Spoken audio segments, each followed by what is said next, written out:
trick question. Who feels like they don't need an estate plan? Nobody should raise their hand.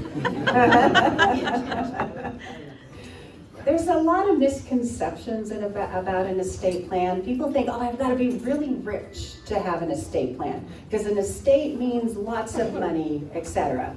No, an estate is what you own, whatever it is. But there's more reasons than that to have an estate plan.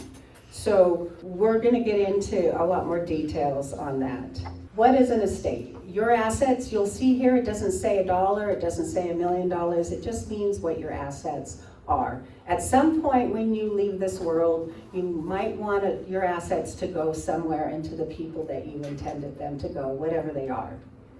But more than that, why do I need an estate plan? Yes, to make sure you're in control of your stuff when you're gone. But a lot of what I'm going to be talking about is why you need estate planning documents to make sure that your voice will be heard while you're alive, not upon death.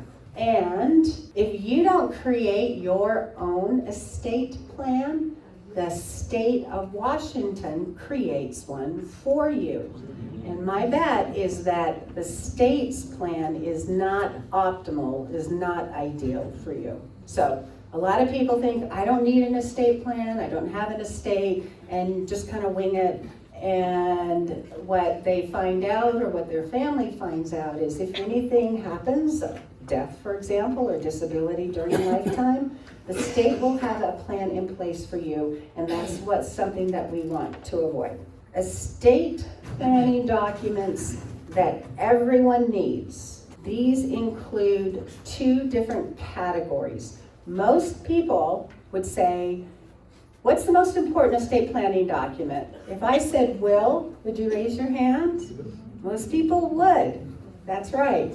But there are other estate planning documents that I believe are far more important than having a will. These include living documents.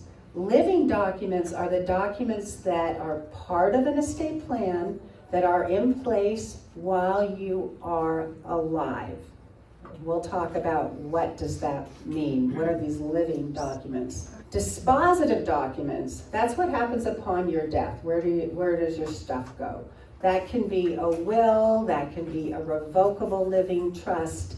The dispositive documents are, like it says, dispose. Where do the documents go when you're gone? I mean, where does your stuff go when you're gone?